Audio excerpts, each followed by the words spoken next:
The cold bars pressed against my palms as I called out into the empty corridor, my voice trembling with confusion and fear. "Hello. Someone. Anyone. Why am I here?" The dim fluorescent light flickered, casting eerie shadows across the sterile walls of the detention center. Panic swirled inside me. The last thing I remembered was sitting on my couch, sipping wine, waiting for my son Adam to get home with his friend Jake. And now this. Footsteps echoed down the hall, growing louder until a figure emerged. My heart skipped a beat. It was Jake, Adam's best friend. He wore the standard-issue uniform of a detention guard, his presence somehow both a relief and a source of unease. "Jake," I gasped, gripping the bars tightly. "What's going on? Why am I here?" Jake stopped a few feet away, his expression unreadable. For a moment he didn't speak, just studied me with those dark, piercing eyes. It was unnerving seeing him like this, so composed, so unfamiliar. "You don't remember?" he asked finally, his voice low and steady. "Oh, I don't even understand how I got here. Please, Jake, help me." He took a step closer, his keys jingling at his side. His gaze softened, and for a brief moment, I saw the boy who had practically lived at our house during high school. He and Adam had been inseparable, always cracking jokes and filling the house with their chaotic energy. But that was years ago. Jake was older now. Different. You don't recall anything about last night?" he asked again, his tone more insistent. I racked my brain, but the memories were fragmented, slippery. I remember sitting at home. I must have dozed off. And now I'm here. "Jake, what's going on?" He exhaled sharply, running a hand through his hair. "There was an incident, Mrs. Harper." "Mrs. Harper." He hadn't called me that in years. "What kind of incident?" Pressed, my voice rising. "I didn't do anything. You know me, Jake. You've known me forever." His jaw tightened, and for a moment I thought he might refuse to answer. Instead, he pulled a chair closer to the bars and sat down, his elbows resting on his knees. "There was an altercation at the park," he began slowly. "Witnesses say they saw you there, acting strangely. The police brought you in." My stomach dropped. "The park? I haven't been to the park in months." "That's absurd." "I believe you," Jake said quietly, his words catching me off guard. "But the thing is, you weren't alone when they found you." I stared at him, trying to process his words. "Alone? Why would I be with anyone at the park?" The room spun slightly, my knees threatening to give out. "Who was I with?" I whispered. Jake hesitated, his eyes flicking toward the hallway before returning to me. "I can't say too much, not here. But I pulled the files when I saw your name come in. Something doesn't add up." His voice was calm, but there was an undercurrent of urgency, like he wanted me to understand the weight of his words without him having to spell it out. "You're going to help me, right?" I asked, my voice shaking. "Please, Jake. I don't belong here." He leaned closer, his expression softening again. "I shouldn't even be talking to you like this, Mrs. Harper. But I can't just leave you here." "Then let me out," I pleaded, desperation creeping into my tone. "Take me home. Whatever this is, we can figure it out together." Jake stood, pacing in front of the cell as though weighing his options. He stopped abruptly and turned to face me, his face a mixture of determination and hesitation. "If I let you out, you need to promise me something," he said, his voice barely above a whisper. "Anything," I said quickly. "Just get me out of here." He stepped closer, his hand brushing against the cold steel of the bars. "You need to trust me. No matter what happens next, you stick with me. Do you understand?" There was something in his eyes, a flicker of emotion I couldn't quite place. Concern, guilt, whatever it was, it made my stomach churn. "I trust you," I said, my voice firm despite the storm of questions swirling inside me. Jake nodded once, then pulled out his keys. The sound of the lock turning echoed loudly in the small space, and as the door swung open, I felt a mixture of relief and dread. Whatever had brought me here was far from over. And for reasons I couldn't yet understand, Jake was at the center of it. "Let's go," he said, his hand resting lightly on my arm as he guided me into the hallway. The air felt heavier outside the cell, the fluorescent lights casting harsh shadows. Jake kept his pace steady, his hand never leaving my arm. As we passed empty cells and locked doors, a single thought looped in my mind. What was I walking into? And why did it feel like Jake already knew the answer? Jake's hand on my arm was firm yet cautious, as though he was guiding me somewhere I couldn't go on my own. The corridor stretched endlessly, the sterile air thick with tension. I was still trying to make sense of his words, the fragmented memories, and why he seemed to be acting so differently. "Where are we going?" I asked, my voice barely above a whisper. "Out," he said curtly, though there was an undertone I couldn't quite decipher. It wasn't just determination, it was something more personal. We reached a small room, one that looked like a break area for staff. There was a table, a few chairs, and a vending machine humming in the corner. Jake let go of my arm and gestured for me to sit. "I'll explain everything," he said, pulling a chair to face me. "But you need to stay calm." "Stay calm," I repeated incredulously. "You dragged me out of a cell without any answers, and now you want me to relax. Jake, I don't even know why I'm here."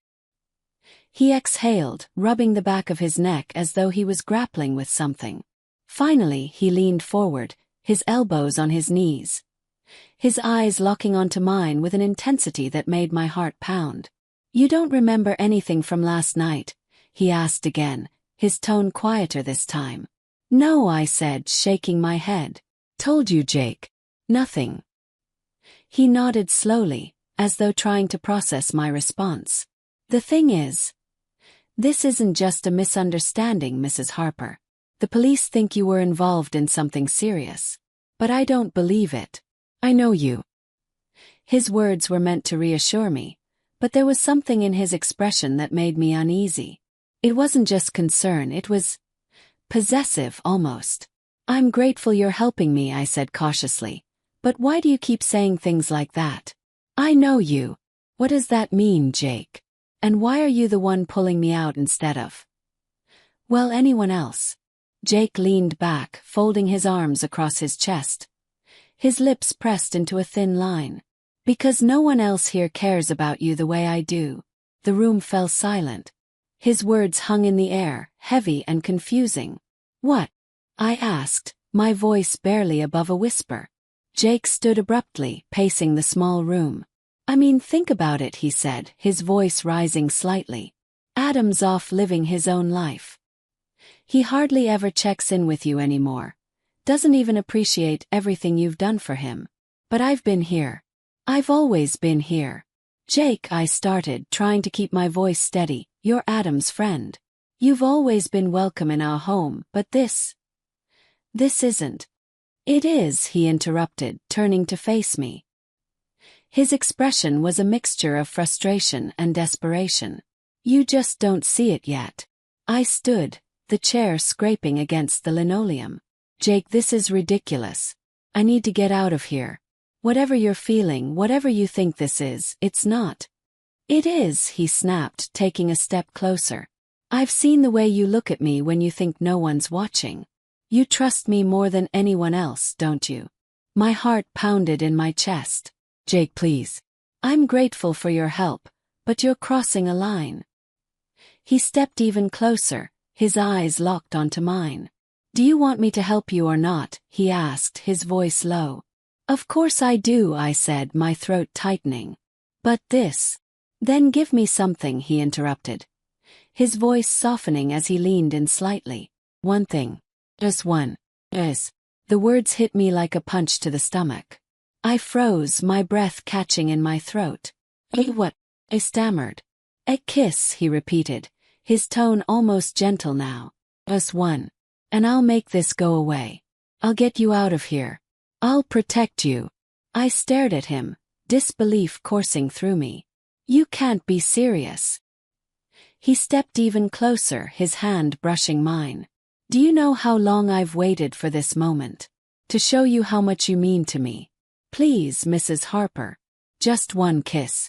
I pulled my hand away, my voice shaking as I said, "This isn't right, Jake. You're Adam's friend. You've been like family to us." "I've never thought of you as just family," he said. His voice low and filled with something I didn't want to name. "And I don't think you do either." "Not really." The room spun around me. My instincts screamed at me to leave, to run, but I was trapped, both physically and emotionally. Jake had the power here, and he knew it.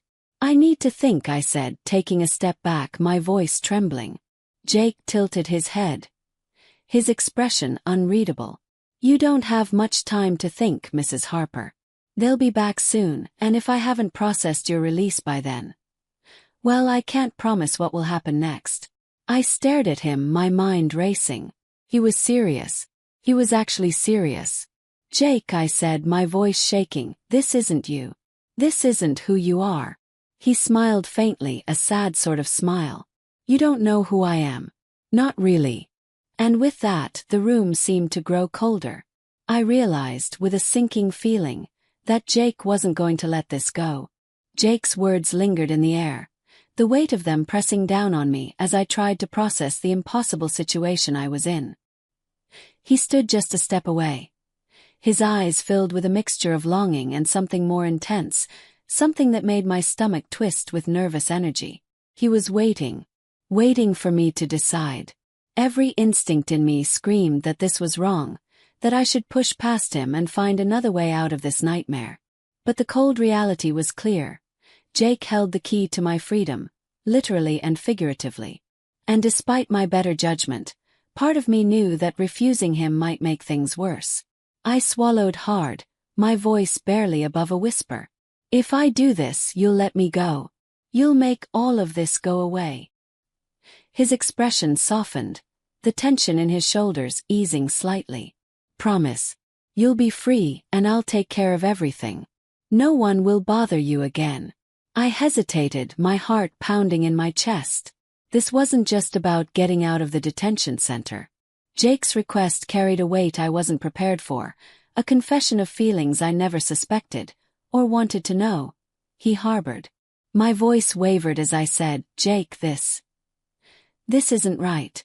"It feels right to me," he said quietly, stepping closer. His hand brushed against mine again, and this time I didn't pull away. "You've always been more than just Adam's mom to me. I've thought about you every day. Every time I was at your house, it was you I wanted to see, not him." I stared at him, stunned. His words didn't feel real, like they belonged in some other universe, not my carefully ordered life. "Jake, you can't mean that." "I do," he said with a certainty that made my chest tighten. "I've always admired you. The way you carry yourself, the way you take care of everyone. You don't even see how incredible you are." I shook my head, but his words didn't stop. "You think I didn't notice the way you'd smile at me when I made a joke? Or the way your eyes light up when you're happy?" His voice softened, his gaze searching mine. "You never saw yourself the way I see you." My hands trembled as I gripped the edge of the table for balance. "Jake, you're young. You don't know what you're saying." "I know exactly what I'm saying," he replied firmly. "You've been a part of my life for as long as I can remember, and I've always dreamed about you." The room felt stifling, the air too thick to breathe. My mind raced, trying to find a way to respond, to navigate this surreal moment without making things worse. But there was no roadmap for something like this. "I don't know what to say," I admitted finally, my voice trembling. "You don't have to say anything," Jake said softly. "Just let me show you how much you mean to me." I felt trapped, caught between the impossibility of the situation and the raw vulnerability in his eyes. The power dynamic had shifted in a way I couldn't ignore, and I hated how small and uncertain I felt. Still, I made my decision. I took a step forward, closing the space between us. My movements were slow, deliberate, every fiber of my being screaming at me to stop. But Jake's expression softened, his lips parting slightly as he realized what I was about to do. My hand rested lightly on his arm, a tentative gesture that felt both foreign and wrong. I closed my eyes, trying to block out the reality of the moment, and leaned in. The kiss was brief, no more than a brush of lips, but it was enough to make my heart race for all the wrong reasons. When I pulled back, Jake's eyes were wide, his breath shaky. He started, but he didn't seem to know what to say. There, I said, my voice firm despite the trembling in my hands. You got what you wanted.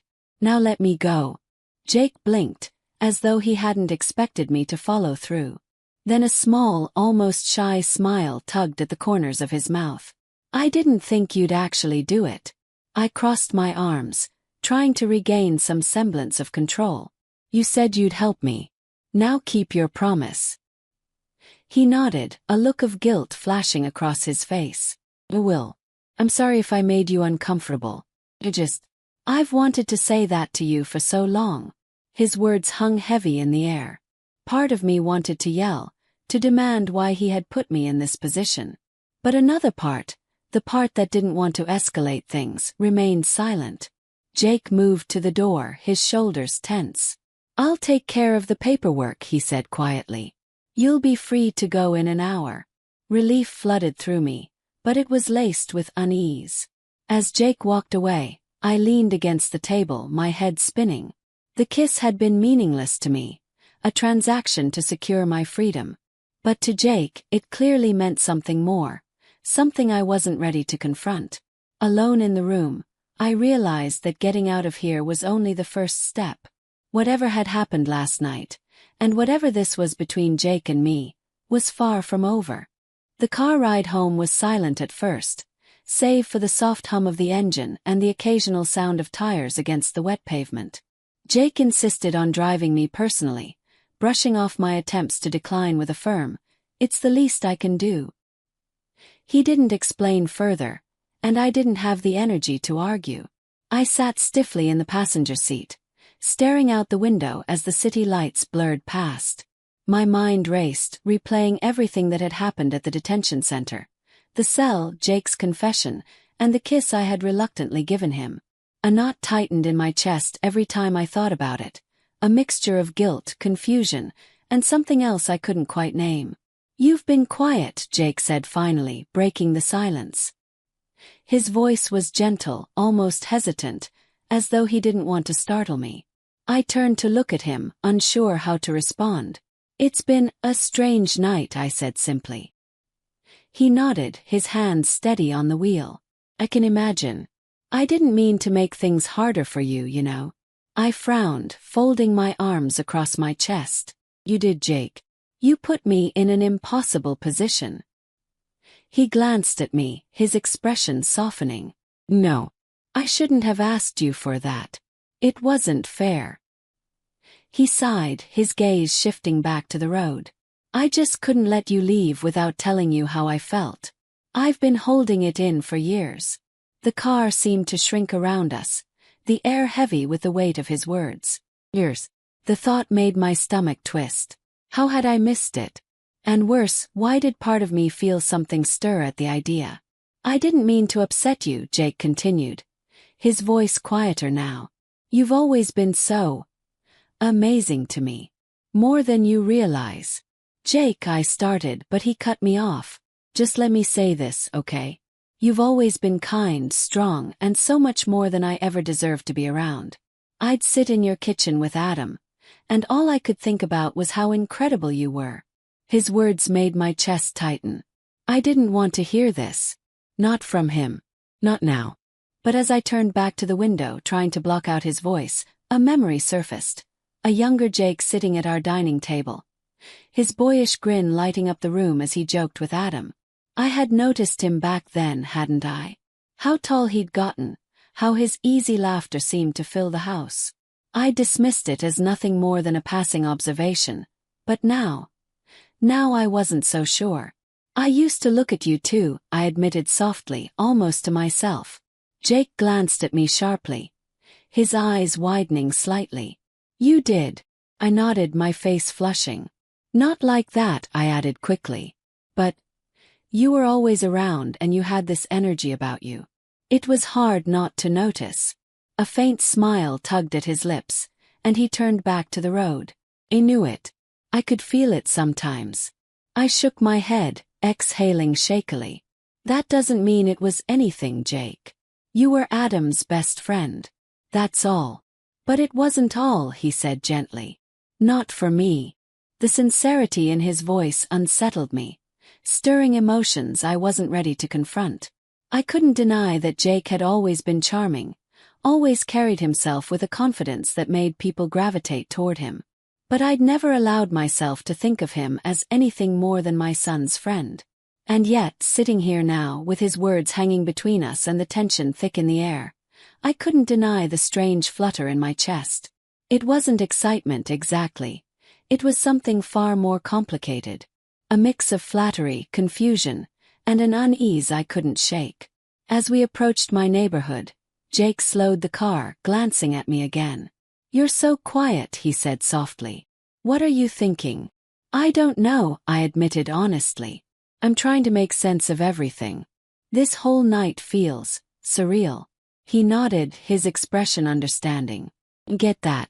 I didn't expect things to happen like this either. I turned to him, frowning. Then why?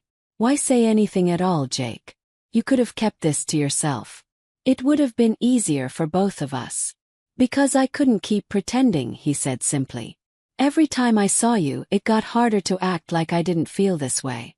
And tonight, when I saw you in that cell, I couldn't stand it. I wanted to protect you. To be the one you could count on. His words hit me harder than I expected. There was an earnestness in his voice that made it difficult to dismiss him outright. He wasn't just infatuated. He truly believed in whatever it was he felt for me. And that made everything so much more complicated. We pulled into my driveway, the car idling as Jake turned to face me. I don't expect anything from you, he said quietly. I just needed you to know how I feel. And if this is the last time we talk about it, I'll accept that. I stared at him, my mind a whirlwind of thoughts. Jake, this is too much. I don't even know what to say. You don't have to say anything, he said, a faint smile on his lips. Just take care of yourself, okay? You deserve to be happy. His words stayed with me as I climbed out of the car and walked to my front door, my legs shaky beneath me. I turned back to wave, but Jake was already gone, his taillights disappearing down the street. Inside, the house was quiet, the weight of the night settling over me like a heavy blanket. I sank onto the couch, staring at the empty room. Jake's confession played on a loop in my mind, intertwining with the memory of the way I'd sometimes caught myself looking at him in the past. I didn't know what I felt. Gratitude, confusion, guilt. But one thing was clear. This wasn't over. Jake's words, his feelings, and the unexpected flutter in my chest had opened a door I wasn't sure how to close.